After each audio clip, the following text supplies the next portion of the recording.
السلام علیکم ناظرین، ہم بات کرنے جا رہے ہیں ایک ایسے خط کی جو صرف ایک خط نہیں بلکہ ایک للکار ہے، ایک سوال ہے، شاید ایک آئینہ بھی، جو پورے امت مسلمہ کو اپنا چہرہ اس میں دیکھنا ہوگا۔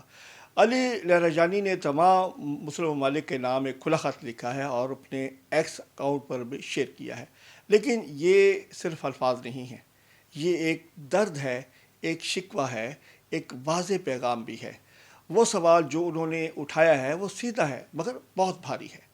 آخر مسلم دنیا کس کے ساتھ کھڑی ہے؟ ایران کے ساتھ یا پھر امریکہ اور اسرائیل کے ساتھ؟ ناظرین، علی لاریجانی کا موقف یہ ہے کہ ایران کو ایسے وقت میں نشانہ بنایا گیا جب وہ مذاکرات کی میز پر بیٹھا ہوا تھا، یعنی ایک طرف تو بات چیت اور دوسری طرف حملہ۔